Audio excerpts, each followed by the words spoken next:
പിതാവിൻ്റെയും പുത്രൻ്റെയും പരിശുദ്ധാത്മാവിൻ്റെയും നാമത്തിൽ ആമേൻ. പ്രിയ സഹോദരങ്ങളെ, ഇന്നത്തെ ക്ലാസ്സിലേക്ക് നിങ്ങളേവരെയും ഹൃദയപൂർവ്വം സ്വാഗതം ചെയ്യുന്നു. നാം ഇന്നത്തെ ക്ലാസ്സിൽ പഠിക്കുക വിശുദ്ധ യാക്കോബ് ശ്ലീഹായുടെ ലേഖനമാണ്. ഈ ലേഖനത്തെക്കുറിച്ചുള്ള പല വിശദാംശങ്ങളും ഇതിനോടകം കഴിഞ്ഞ ക്ലാസ്സുകളിൽ നാം പഠിച്ചു കഴിഞ്ഞതാണ്. ബിരുദാനന്തര ബിരുദ തലത്തിലെ സാർവത്രിക ലേഖനങ്ങളെക്കുറിച്ചുള്ള എക്സജസ്റ്റിക്കൽ സ്റ്റഡീസ് എന്നുള്ള ആ ഒരു പാഠ്യ വിഷയത്തിൻ്റെ വിശദീകരണം എന്ന നിലയിലാണ് ഈ ക്ലാസ്സിനെ നിങ്ങൾ മനസ്സിലാക്കേണ്ടത്. യാക്കോബ് ശ്ലീഹായുടെ ലേഖനത്തിൻ്റെ 3-ാം അധ്യായമാണ് ഇന്നത്തെ നമ്മുടെ പഠന വിഷയം. അവിടെ പ്രധാനമായും ശ്ലീഹാ പറയുക നാവിൻ്റെ ദുരുപയോഗത്തെക്കുറിച്ച്. ഒരുവൻ തൻ്റെ നാവിനെ എങ്ങനെ ഉപയോഗിക്കുന്നു എന്നുള്ളതിനെ ആധാരമാക്കി അവൻ്റെ ആത്മീയതയുടെ ആഴം അളന്നെടുക്കാൻ സാധിക്കും എന്നുള്ളതാണ് ആത്യന്തികമായി ശ്ലീഹാ അർത്ഥമാക്കുന്നത്. നാവിനെ നിയന്ത്രിക്കാതെ ഇരിക്കുന്ന വ്യക്തി ഹൃദയത്തെ വഞ്ചിക്കുന്നു എന്ന് 1-ാം അധ്യായം 26-ാം വചനത്തിൽ ശ്ലീഹാ ഇതിനോടകം പറഞ്ഞു കഴിഞ്ഞ കാര്യം. നാവിനെ നിയന്ത്രിക്കാത്തവരെക്കുറിച്ച് പഴയ നിയമത്തിൽ പല സൂചനകളും നമുക്ക് ഉണ്ട്.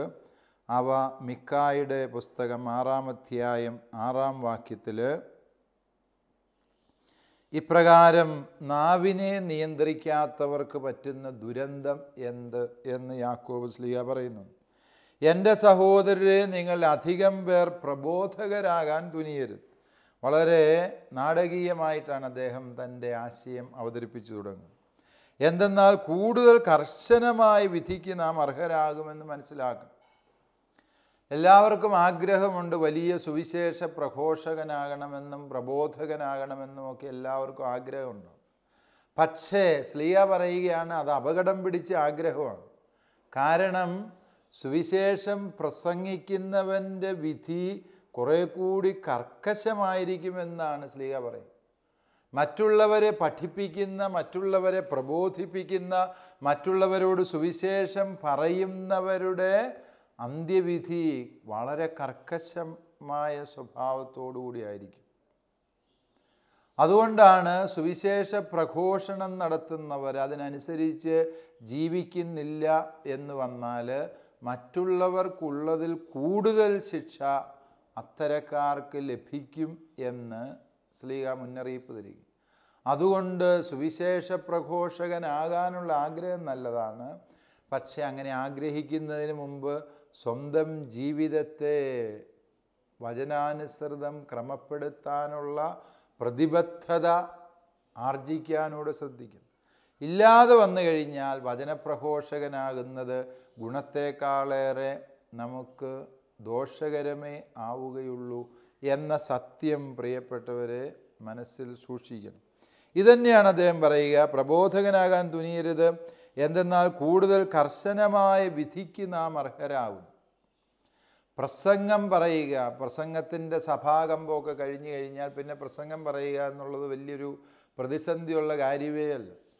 വാക്സാമർഥ്യമുണ്ട്, ആശയങ്ങളുണ്ട്, വായനാശീലമുണ്ട് എങ്കിൽ ഒരുവനിങ്ങനെ പ്രസംഗിച്ചുകൊണ്ടേയിരിക്കാം എന്നുള്ളത് സത്യമാണ്.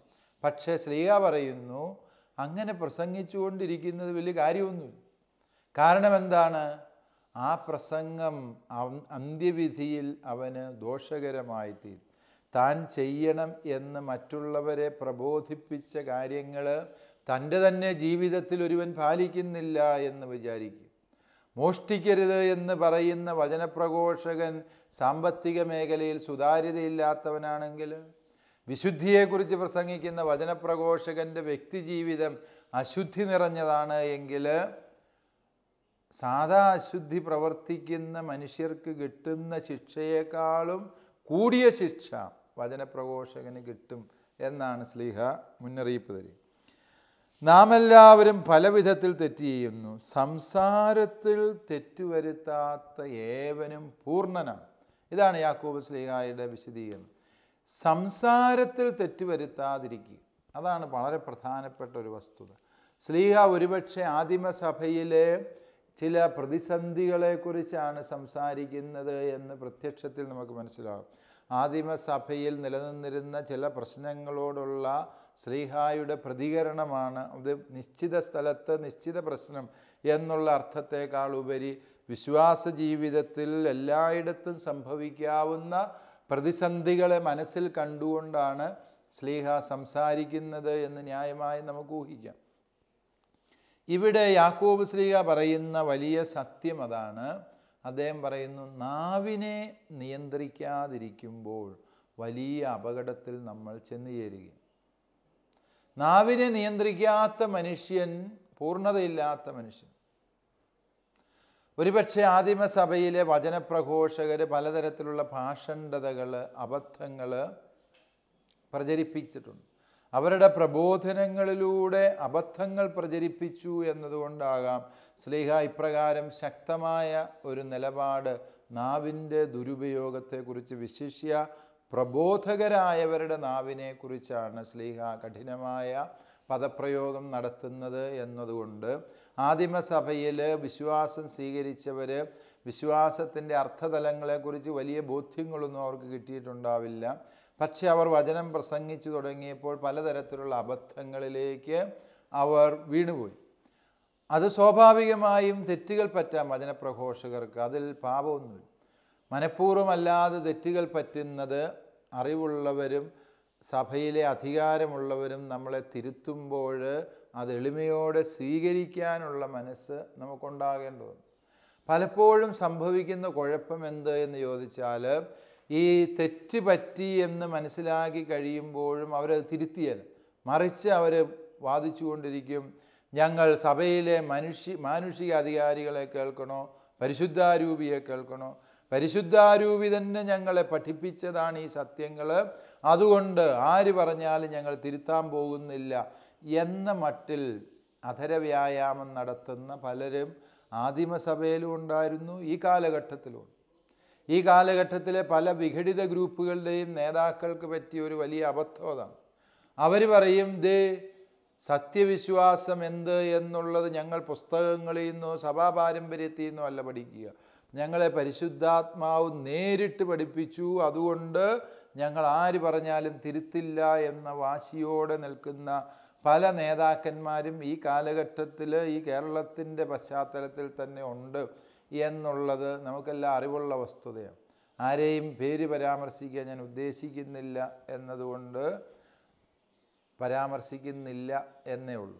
ഏതാണെങ്കിലും ശരി, ഈ നാവിൻ്റെ ദുരുപയോഗം വചനപ്രഘോഷണ രംഗത്തെ അല്ലെങ്കിൽ സഭയുടെ പ്രേക്ഷിത മേഖലയെ ദോഷകരമായി ബാധിക്കുന്നു എന്നുള്ളത് ശ്ലീഹായുടെ മുന്നിലുള്ള ഒരു പ്രശ്നമാണ് എന്നതുകൊണ്ടാണ് ശ്ലീഹ ഇപ്രകാരം ഈ വിഷയത്തെ കൂടുതൽ ശക്തമായി അവതരിപ്പിക്കുന്നത് എന്ന് നമുക്ക് മനസ്സിലാക്കാൻ സാധിക്കും.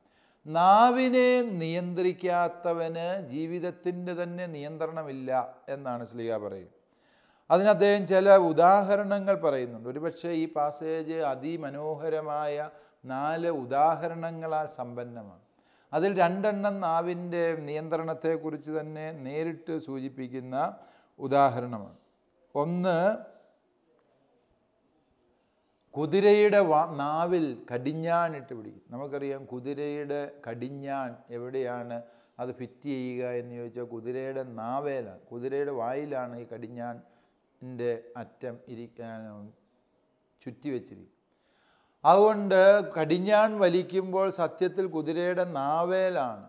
കുതിരയുടെ ബ്രേക്ക് എന്ന് പറയുന്നത് കുതിരയുടെ കാലേലല്ല, കുതിരയുടെ നാവേലാണ് എന്ന യാക്കോബ് ശ്ലീഹായുടെ നിരീക്ഷണം വളരെ ശരിയാണ്. കാരണം ആ നാവേൽ വലിച്ച് ബലമമർത്തി കൊടുക്കുമ്പോൾ വാസ്തവത്തിൽ കടിഞ്ഞാൺ വലിക്കുമ്പോൾ കുതിരയുടെ നാവാണ് അമർത്തപ്പെടുന്നത്, പക്ഷേ കുതിര മൊത്തമായി നിൽക്കുന്നു എന്ന് ശ്ലീഹ നിരീക്ഷിക്കും. അതായത് നാവിനെ നിയന്ത്രിക്കാൻ പഠിച്ചവന് ശരീരത്തെ മുഴുവനും നിയന്ത്രിക്കാൻ പറ്റും. അതുകൊണ്ടാണ് ശ്ലീഹ പറയുക, ഒരുവൻ്റെ ആത്മീയതയുടെ കനവും ആഴവും അളക്കേണ്ടത് അവൻ്റെ നാവിൻ്റെ ഉപയോഗം കൊണ്ട്. ആവശ്യമില്ലാത്ത കാര്യങ്ങളിലെല്ലാം ഇടപെട്ട് അഭിപ്രായം പറയുകയും ആവശ്യമില്ലാത്ത വിഷയങ്ങൾ സംസാരിക്കുകയും അനാവശ്യ വിവാദങ്ങളിൽ പെടുകയും ചെയ്യുന്ന മനുഷ്യർക്ക് ആത്മീയതയില്ല എന്ന് തന്നെയാണ് ശ്ലീഹ പറയുന്നത്. നമുക്കറിയാം ചില നേതാക്കന്മാർ ഇങ്ങനെ പ്രത്യേക വരം കിട്ടിയവർ തന്നെ ഉണ്ടെന്ന്. അവരെന്നാ പറഞ്ഞാലും വിവാദം ഉണ്ടാക്കും, പ്രശ്നം ഉണ്ടാക്കും. എന്തെങ്കിലും വിവാദ പ്രസ്താവനകൾ നടത്തി മാധ്യമങ്ങളിൽ നിറഞ്ഞു നിൽക്കാൻ വ്യഗ്രതപ്പെടുന്ന രാഷ്ട്രീയ നേതാക്കന്മാരെ നമുക്കറിയാം. ആത്മീയ മനുഷ്യൻ ഒരിക്കലും അപ്രകാരമാകരുത്. ആത്മീയ മനുഷ്യന് വിവാദങ്ങളോട് താല്പര്യമില്ല. കാരണം അവൻ്റെ നാവ് അവൻ ശ്രദ്ധയോടെ ഉപയോഗിക്കുന്നു. അവൻ്റെ വാക്കുകൾ ആരിലും തെറ്റിദ്ധാരണയോ ദ്വയാർത്ഥമോ ജനിപ്പിക്കുന്നില്ല എന്നുള്ളത് ആത്മീയ മനുഷ്യൻ്റെ ലക്ഷണമാണ്. അതുകൊണ്ട് നാവിനെ നിയന്ത്രിച്ചാൽ മുഴുവൻ ശരീരത്തെയും നിയന്ത്രിക്കും.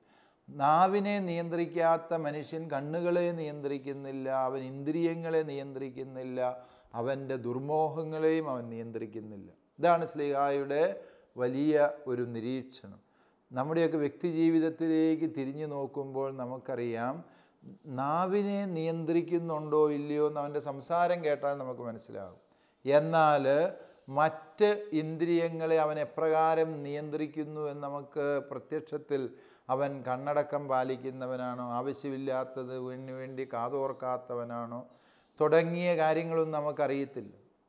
അത് അവൻ എങ്ങനെയുള്ളവനാണ് മറ്റ് ഇന്ദ്രിയങ്ങളുടെ മേഖലയിൽ എന്ന് തിരിച്ചറിയാനുള്ള എളുപ്പവഴി അവൻ്റെ നാവിൻ്റെ ഉപയോഗത്തെ നിരീക്ഷിച്ചാൽ മതി എന്നാണ് ശ്ലീഹ പറയുക. അതുകൊണ്ട് നാവിനെ ഉപയോഗിക്കുന്നതിൽ ശ്രദ്ധ വേണം. വീണ്ടും ശ്ലീഹ പറയുന്ന രണ്ടാമത്തെ ഉദാഹരണം കപ്പലിൻ്റെ ചുക്കാൻ. അത് വളരെ ചെറിയൊരു സംഗതിയാണ്. ഈ ചുക്കാൻ ഉപയോഗിച്ചുകൊണ്ട് വലിയ കപ്പലുകളെ കപ്പിത്താൻ നിയന്ത്രിക്കുന്നു. ഈ ചുക്കാൻ ഉപയോഗിച്ച് തിരിക്കുമ്പോൾ പായ്ക്കപ്പലാണെങ്കിൽ പായയുടെ ദിശ മാറുമ്പോൾ അത് ആത്യന്തികമായി നമുക്കറിയാം ആ വലിയ കപ്പലിനെ മുഴുവനും ദിശ മാറ്റിക്കൊണ്ടുപോകാൻ പര്യാപ്തം. അതായത് നമ്മൾ എന്ത് പറയുന്നു എന്നുള്ളത് ആത്യന്തികമായി നമ്മുടെ ലക്ഷ്യത്തെ തന്നെ നിർണ്ണയിക്കുന്ന വസ്തുതയാണ്. ഒന്ന് ഇന്ദ്രിയ നിഗ്രഹങ്ങളെക്കുറിച്ചാണ് കടിഞ്ഞാണിലൂടെ ഉപയോഗിച്ചത് എങ്കിൽ ചുക്കാൻ്റെ പ്രതീകം ഉപമ പറഞ്ഞുകൊണ്ട് ആത്യന്തികമായി ശ്ലീഹ പറയുന്നത് നാവിനെ നിയന്ത്രിക്കാത്തവൻ സ്വന്തം ജീവിതത്തിൻ്റെ ലക്ഷ്യം തെറ്റി ഓടുന്ന മനുഷ്യനാണ്. ലക്ഷ്യം തെറ്റിയ കപ്പലുകൾ ഏതെങ്കിലും പാറക്കെട്ടിൽ ഇടിച്ച് തകരും. ലക്ഷ്യം തെറ്റിയ കപ്പലുകൾ ഏതെങ്കിലും മണൽത്തിട്ടയിലോ ഐസ്ബർഗിലോ ഇടിച്ച് തകർന്നു പോകുന്നത് നമുക്കറിയാം. അതുകൊണ്ട് കാര്യം ചുക്കാൻ എന്ന് പറയുന്നത് വളരെ ചെറിയൊരു സാധനമാണ് എങ്കിലും അതുപയോഗിച്ചുകൊണ്ട് കപ്പലിൻ്റെ ഗതി നിയന്ത്രിക്കുന്നില്ല എങ്കിൽ, ഓടുന്ന വണ്ടിയിലെ ഏറ്റവും പ്രധാനപ്പെട്ട സംവിധാനങ്ങളിൽ ഒന്നാണ് അതിൻ്റെ സ്റ്റിയറിങ്. സ്റ്റിയറിങ് കൃത്യമായി ഒന്ന് തിരിച്ച്, ബാക്കി ബ്രേക്ക് സംവിധാനം വളരെ നല്ലതാണ്. അതല്ല എങ്കിൽ അതിൻ്റെ യന്ത്രം ഏറ്റവും പുതുപുത്തൻ വിദേശ കാറിൻ്റെ എൻജിനാണ്. എല്ലാ സംവിധാനങ്ങളും ഉണ്ട് എന്ന് വിചാരിക്കുക. ഒരു വളവ് തിരിക്കാൻ ഈ സ്റ്റിയറിങ് അവൻ ഉപയോഗിക്കുന്നില്ല എങ്കിൽ വേറെ എന്തെല്ലാം ആ വണ്ടിയുടേത് നല്ല സംവിധാനമാണ് എന്ന് പറഞ്ഞിട്ട് കാര്യമില്ല. ഈ സ്റ്റിയറിങ് കൃത്യമായി തിരിച്ച് ആ വണ്ടിയെ നിയന്ത്രിക്കുന്നില്ല എങ്കിൽ നമുക്കറിയാം വണ്ടി അപകടത്തിൽപ്പെടും. വണ്ടിക്ക് സ്റ്റിയറിങ് എന്നതുപോലെയാണ് മനുഷ്യന് നാവ് എന്നാണ് ശ്ലീഹ പറഞ്ഞു. ചുക്കാൻ എന്ന് പറഞ്ഞാൽ കപ്പൽ കണ്ട് പരിചയമില്ലാത്തവർക്ക് ഒരുപക്ഷെ അത് മനസ്സിലാക്കാൻ ബുദ്ധിമുട്ട് കാണും.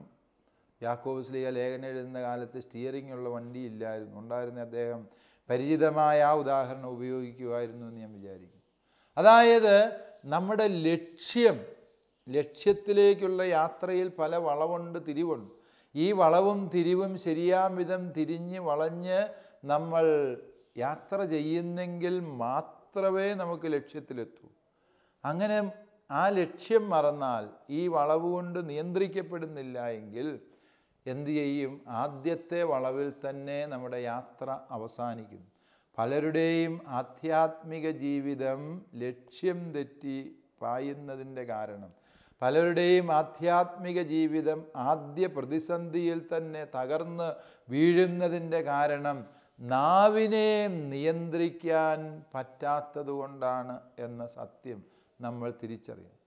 നമുക്കറിയാം, മിക്കവാറും എല്ലാ കലഹങ്ങളുടെയും പിന്നാമ്പുറത്തുള്ളത് നാവിൻ്റെ ദുരുപയോഗം. ഒരാൾ പറഞ്ഞൊരഭിപ്രായത്തോട് ഘടകവിരുദ്ധമായ അഭിപ്രായം പരുഷമായി പറയുമ്പോൾ ബന്ധങ്ങൾ മുറിയുന്നു. മുറിഞ്ഞ ബന്ധങ്ങളെ വീണ്ടും അകറ്റുന്നത് കൂടുതൽ പരുഷമായ സംസാരങ്ങളും കലഹ സ്വഭാവമുള്ള വാക്കുകളുടെ ഉപയോഗവും മൂലമാണ് എന്ന് നമുക്കറിയാം. അതുകൊണ്ടാണ് ശ്ലീഹ തുടർന്ന് പറയുന്നത്, നാവ് വളരെ ചെറിയൊരു അവയവമാണ്, എങ്കിലും അത് വമ്പ് പറയുന്നു. ചെറിയൊരു തീപ്പൊരി എത്ര വലിയ വനത്തെയാണ് ചാമ്പലാക്കുന്നത്. ഇതാണ് അടുത്ത ഉദാഹരണം. ചെറിയൊരു തീപ്പൊരിക്ക് വലിയ ഒരു വനത്തെ ചാമ്പലാക്കാൻ സാധിക്കും.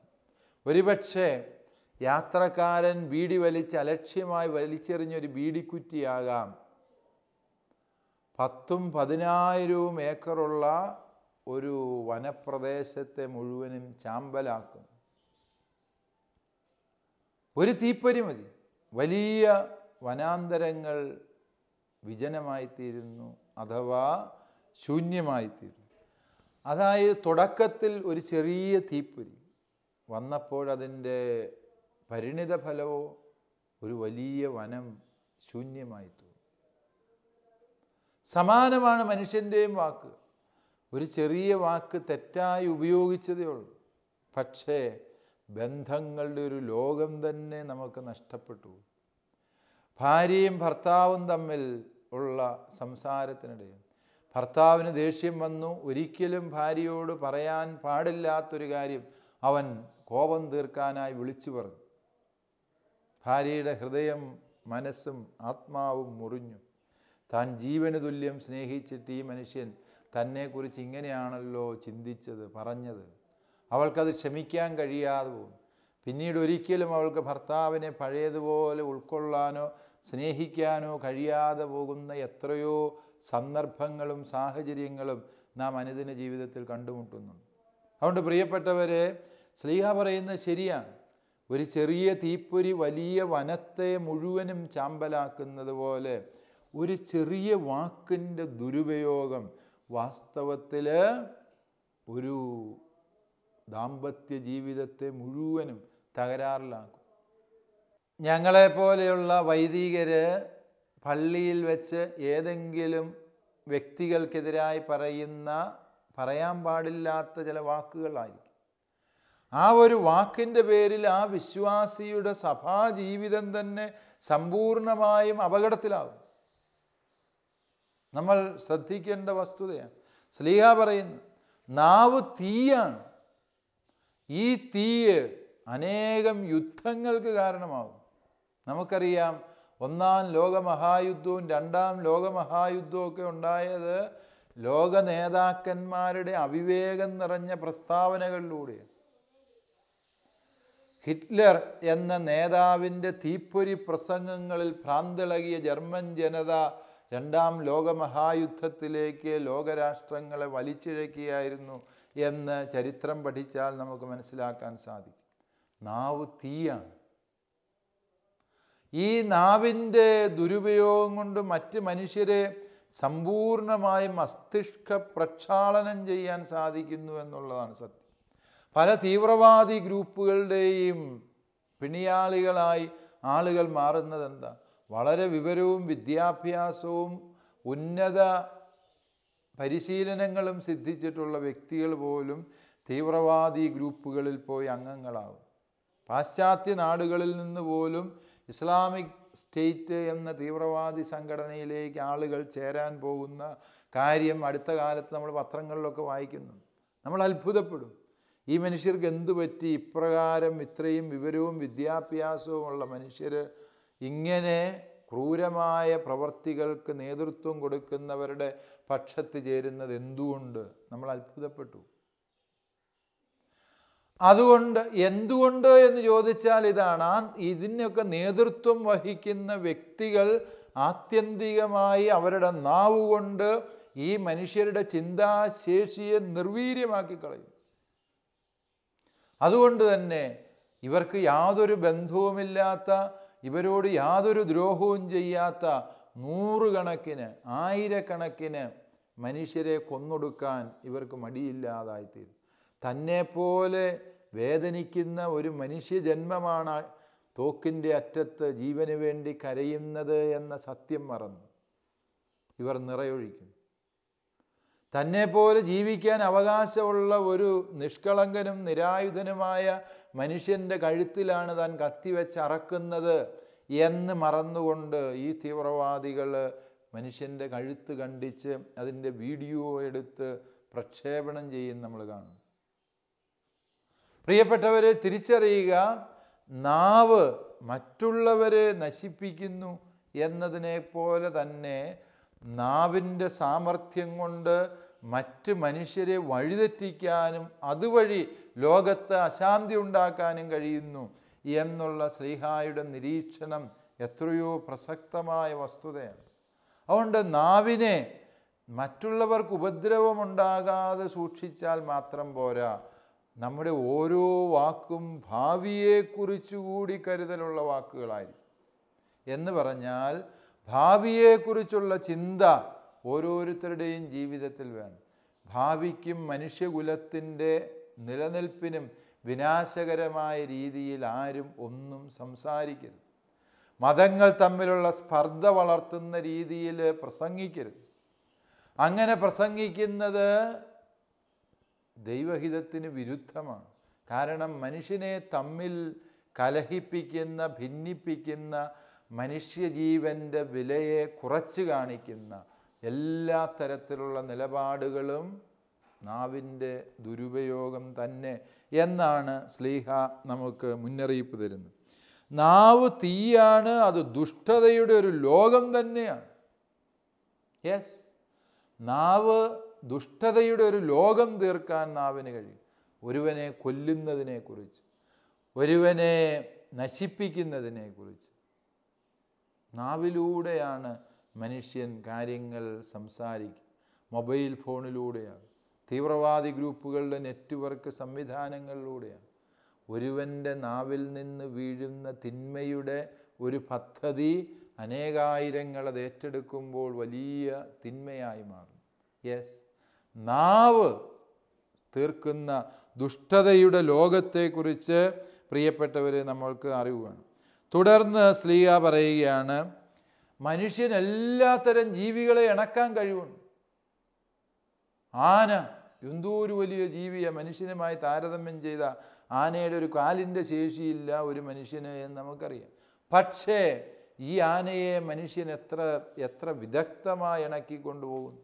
ഇടത്താനെ, വലത്താനെ, തിരിയാനെ, ഇരിയാനെ, ഇങ്ങനെ ഓരോ കൽപ്പന കൊണ്ട് ആനയെന്ന ആ വലിയ ജീവിയെ എത്ര വിദഗ്ധമായി മനുഷ്യൻ ഇണക്കുന്നു. ഡോൾഫിനെ കൊണ്ട്, കടലിലെ ജീവിയെ, അതിനെക്കൊണ്ട് മനുഷ്യൻ്റെ പാട്ടിനനുസരിച്ച് താളം ചവിട്ടിക്കാൻ, നൃത്തം ചെയ്യിക്കാൻ മനുഷ്യനെ കൊണ്ട് കഴിയും. ഹിംസ്രമൃഗങ്ങളായ സിംഹം, കരടി, കടുവ, ഇതിനെയൊക്കെ മനുഷ്യൻ എത്ര വിദഗ്ധമാണ് സർക്കസ് കൂടാരത്തിൽ താൻ കെട്ടിയ ചരടിലൂടെ നടത്തുന്നത്.